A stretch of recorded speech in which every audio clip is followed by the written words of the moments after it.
Hello guys, welcome back to my SAP 2000 tutorial class. In last tutorial class, we had a quick look at SAP 2000 user interface. In this tutorial class, I am going to cover the modeling part. I will cover modeling part in 3 tutorial class. So this is modeling part 1 class. In this tutorial class, I am going to cover these topics. First, I will come to the grid and coordinate system. Then I will cover the material properties. So let's begin. Before going to the main topic, I want to discuss some basic terminology which will be used everywhere and which is very important. And the concept of this terminology is required to use the software, and it is for those who are not familiar with this kind of software, but who are familiar, they can skip this portion.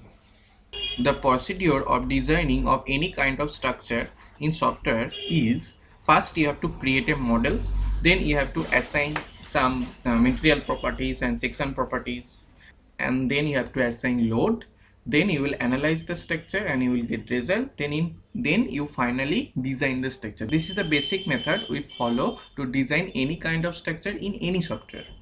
Okay, so first you can see, first step is you have to create a model. What is model?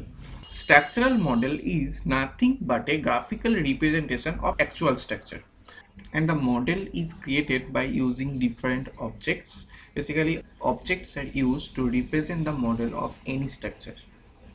In SAP 2000, you can use many different objects. I'm going to discuss them. I'm going to refer SAP 2000 Analysis Reference Manual. It is available in SAP 2000 software. Just open SAP 2000 software and just click on Help menu button and click on Documentation. You can see there are many documents are available. Just double click on Manuals and select Analysis Reference Manual and click on Display Selected Documents. In this manual, the theoretical concept behind the analysis and modeling feature is described. If you want to know more, you can read this manual. So I'm going to chapter 2, which is objects and elements. Here you can see all object lists are given which we can use in SAP 2000 software. So first one is point object. Point objects are two types. First one is joint objects. Joint objects mean basically nodes. It's mean suppose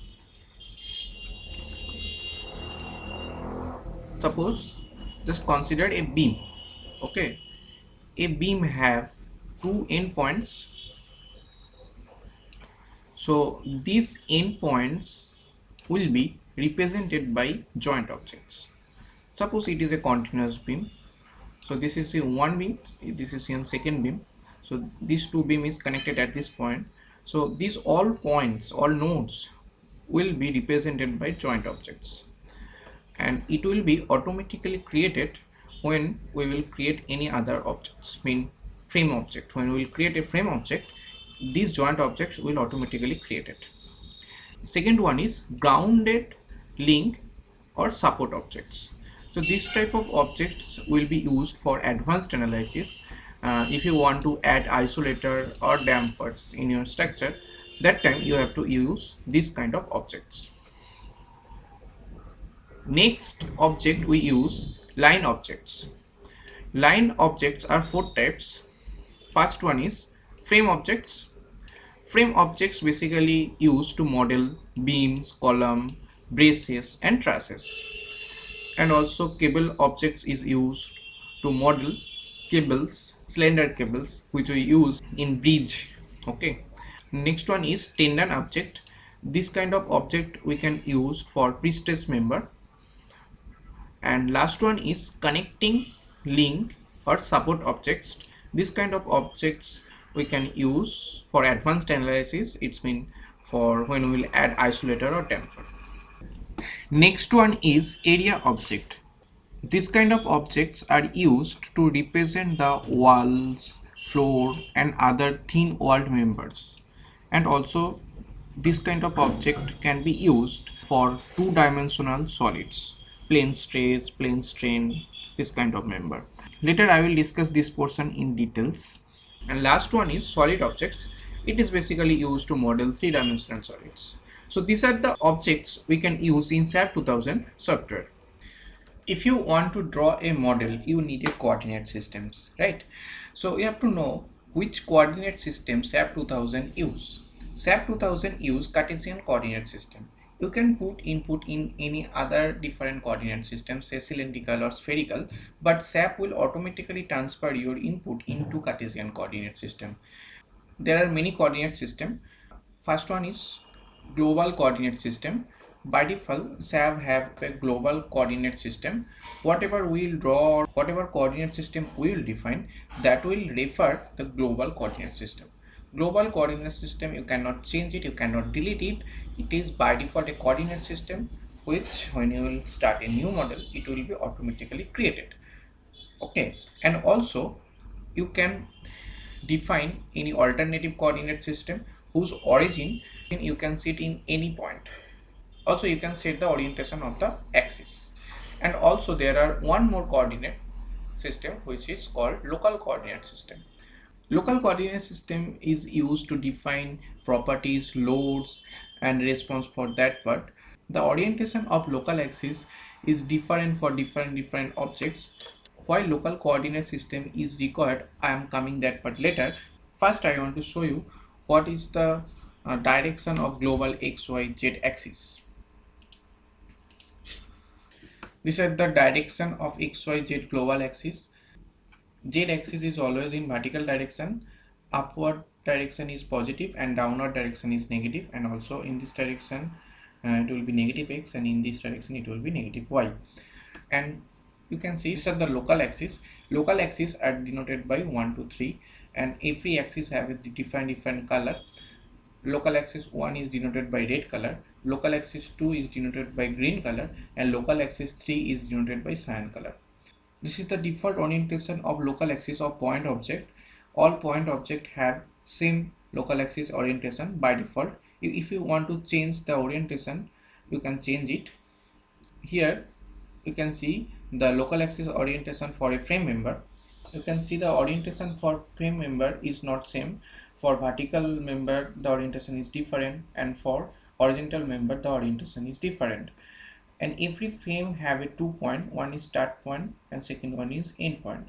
In SAP 2000, start point is denoted by I and end point is denoted by J.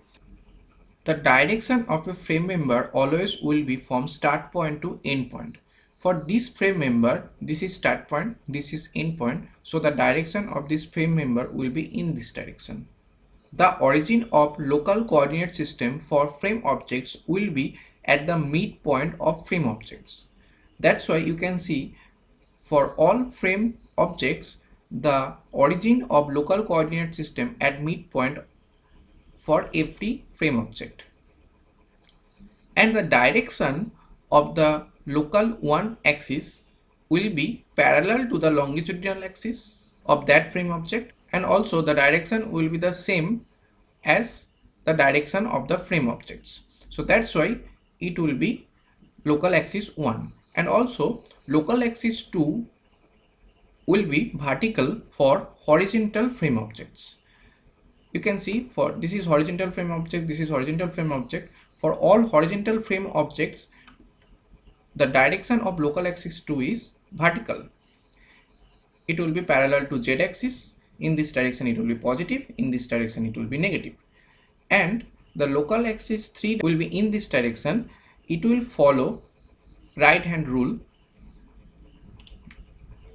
So as per right hand rule, if thumb finger in the direction of local axis 1 and index finger in the direction of local axis 2, then middle finger will give the direction of local axis 3.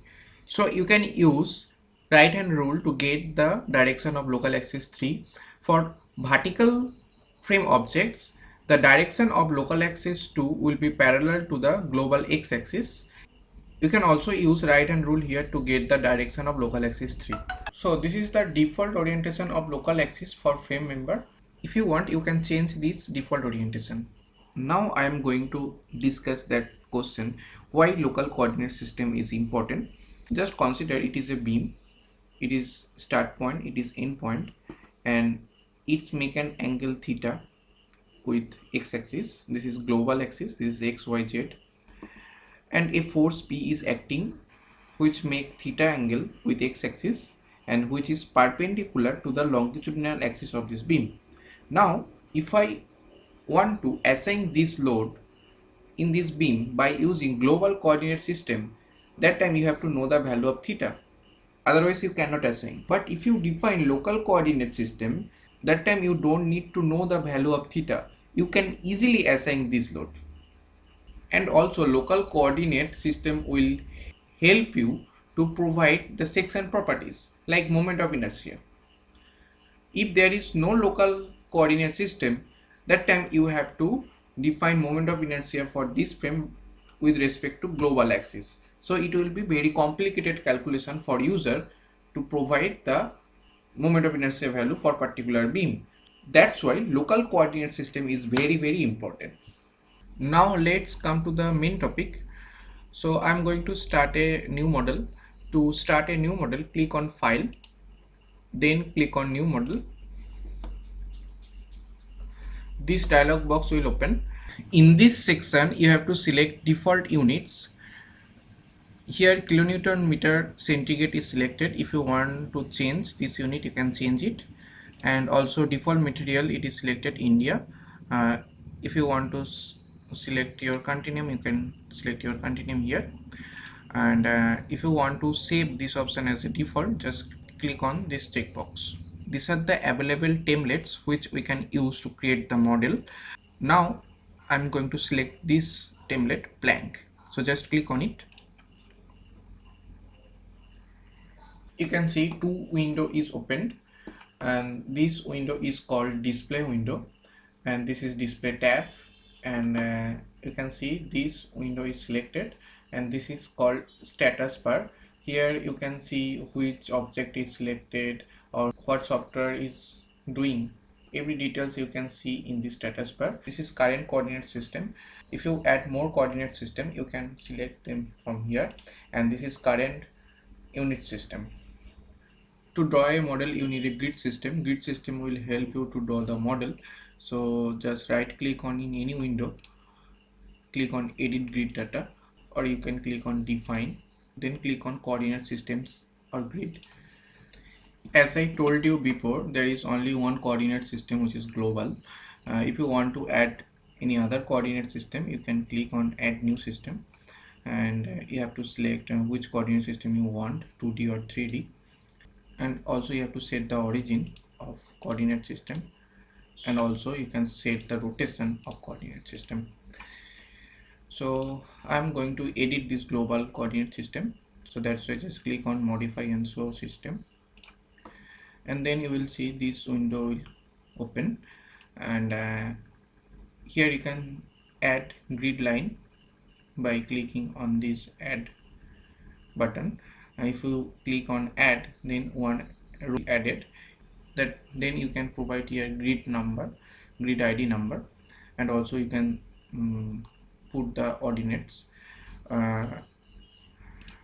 and for also Y grid data you can add row like that, and also for Z grid data you can add row.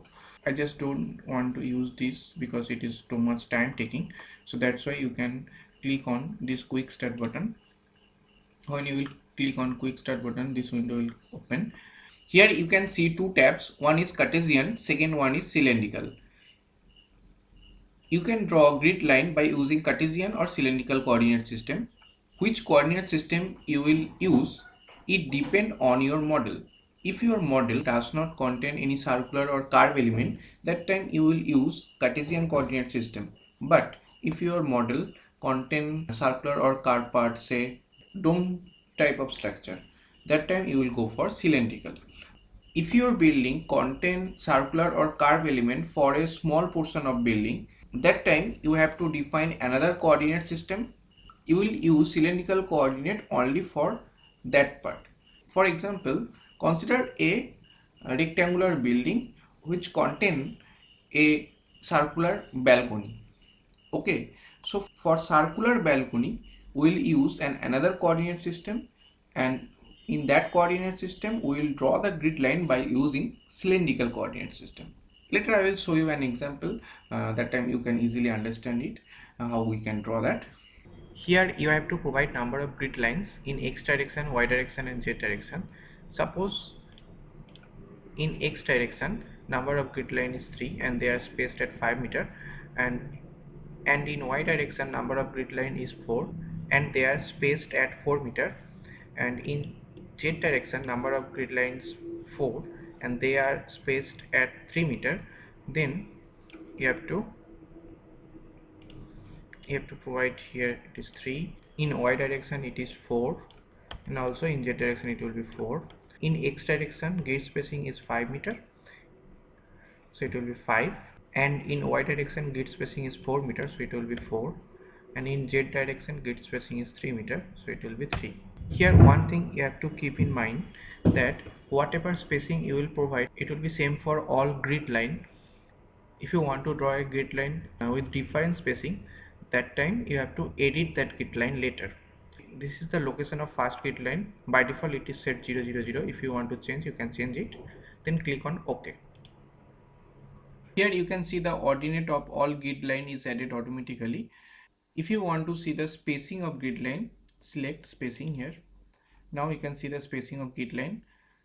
Here you can see it is grid line 1 and the spacing is here 4 meter. So it is actually the spacing between grid line 1 and 2. Here it is written the spacing is 4 meter. It means here it is the spacing between grid line 3 and 4. Here you can see the grid line spacing is 0. It means it is the last grid line.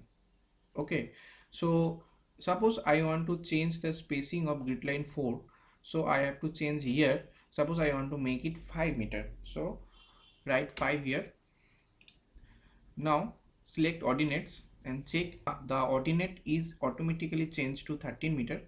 So I will recommend you, if you want to change the spacing of grid line, just select spacing, then it will be very easy to you to put the spacing. If you select ordinates, that time you have to calculate the ordinate, then you have to put the value. But if you select spacing, you have to just provide the spacing. System will automatically calculate the coordinate of that grid line. So now I'm going to click on OK.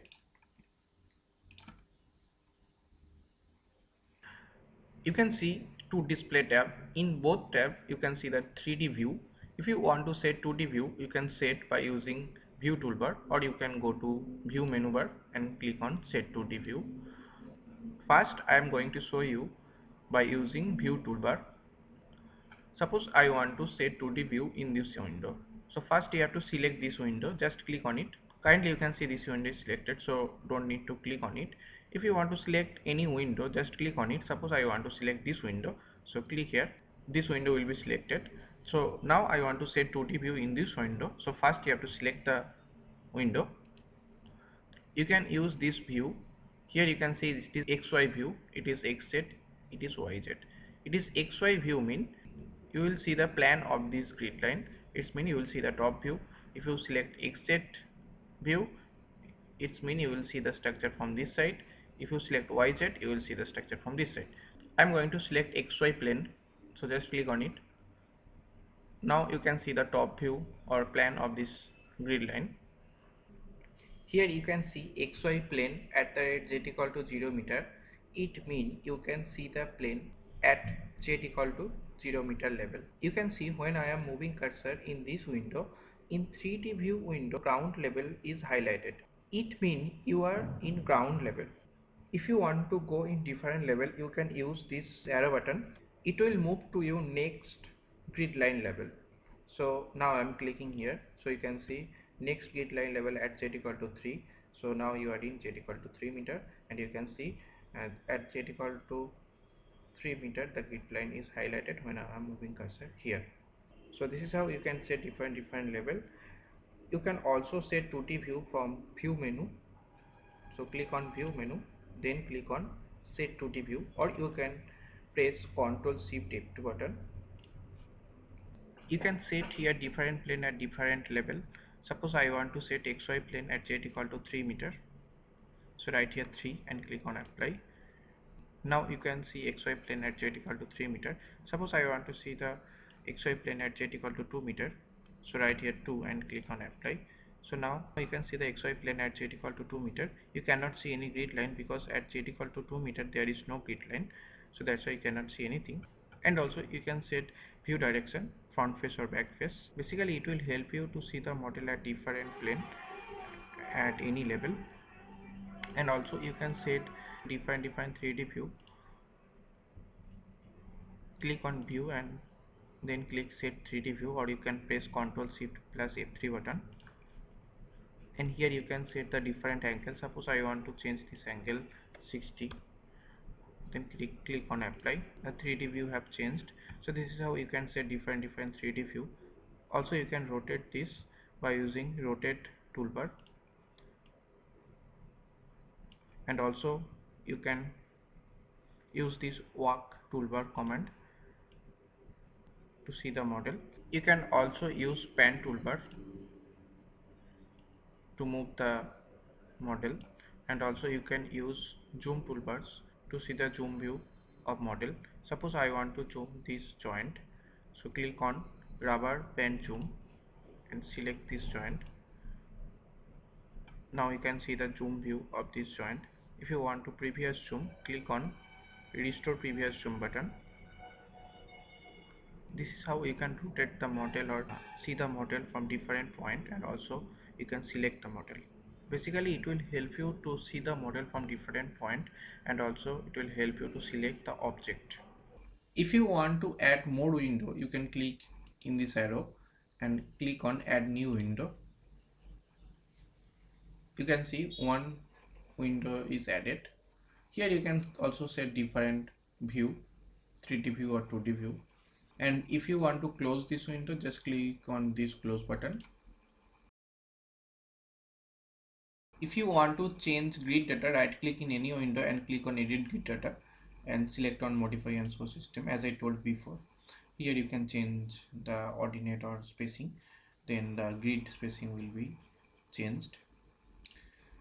Now I am going to show you how can you use cylindrical coordinate system to draw grid lines. I am going to edit this grid data, so right click on it and click and select edit grid data, then click on quick start, then select cylindrical. Here you can see you have to provide number of grid lines along radius, along theta, along z. So along radius mean in this direction. In this direction, how many grid line you want, you have to put that number here. Along theta mean in this direction. Along this angle, along in this angle, how many grid line you want, mean these lines. And along z mean vertical, in vertical direction, how many grid line you want. Suppose I want along radius number of grid lines 4, along theta I want number of grid lines 7, along z I want number of grid line 5, and you have to also provide the spacing. Suppose I want along radius, the spacing will be 6, along theta it will be 30, and along z it will be 3. So here one thing you have to keep in mind, that here number of grid line along theta is 7 and along theta spacing will be 30. Then how many degree it will cover? Actually it will cover 180 degree, because here number of grid line is 7, then spacing will be 6, so 6 into 30 it will be 180 degree. You have to provide the location of first grid line. It is by default it is 0 0 0. If you want to change it, you can change it, then click on OK.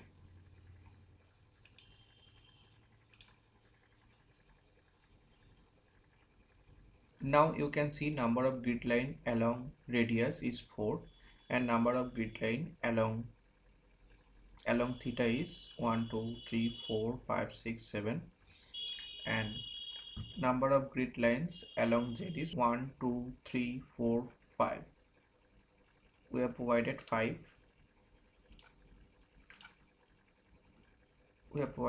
So number of grid lines along z is 5. This is how you can draw the grid line of any kind of model. Here you can see only the grid lines, it is not the model. Here we haven't add any line object or area object, nothing. Here only you can see the grid lines, and this grid line will help you to draw the model. In SAP 2000, to draw the model, first you have to define material properties and you also have to define objects properties. Then you can add objects here. Now I am going to next topic. Next topic is material properties. To define material properties, click on define, then click on materials. Here you can see three material property already created. It is created by default. When we start the new model, that time we have select default material India, so that's why FE345 and M30 is added automatically, and the default material option is added in newer version. If you use older version, you cannot see that option there. Now you can change these material properties, or also if you want to add different material, you can add them. If you want to change these material properties, click on modify, or you can add a new material properties. So just click on add new material, and here you have to select your country name, which type material you want to add, and also you have to select the standard. You can also use your user defined grade. I'm going to add M25 grade of concrete, so here all available grade is given. Here I'm selecting M25, then click on OK. If you want to see the properties, then click on modify. Here you can see it is the unit weight. If you want to change this unit weight, you can change it. Suppose I am making it 25, and here you can see this is the specified concrete compressive strength, which is 25,000. If you want to see this unit in MPa, then select Newton millimeter. So now you can see it 25, and also expected concrete compressive strength is 25.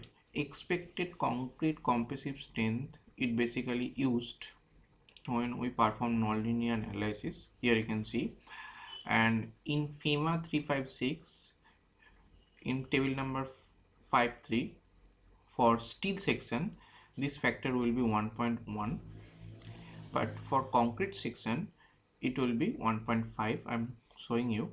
This is FEMA 356 in table number 53. Here you can see for all tensile strength or yield strength, the factor is 1.1, 1.1. But if you use concrete section, this factor will be, for concrete section, this factor is 1.5, and for river it is 1.25. So as per FEMA, you can provide here 25 into 1.5. This value will be only used non-linear analysis. Suppose say if I perform time history analysis, that time this value will be used. So it's depend on you. If you want to use this factor as per FEMA, then obviously you have to multiply this with 1.5. Otherwise you can keep it 25, then click on OK.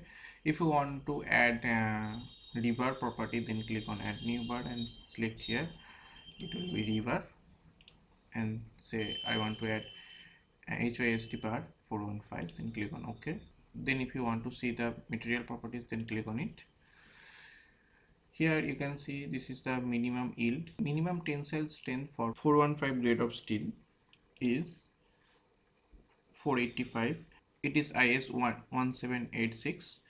In IS 1786, ratio of TS to YS is given, which is minimum 1.1. So here it is written minimum value is 485. So that's why it is 485, and here this value is increased 10% with this value, and also it is increased 10%. If you want to take this value as per FEMA, then you have to take this value is 415 into 1.25, because in FEMA this factor is given 1.25. If you want to add steel material properties, you can click on add new material and select here steel, then select the grade of steel, then click on OK. So this is how you can define material properties. This is the end of this tutorial class. In next tutorial class we will see how can we define section properties and how can we draw different kind of model. If you find this tutorial helpful or if you like this tutorial, please like, comment and share, and also subscribe my channel. Thank you for watching.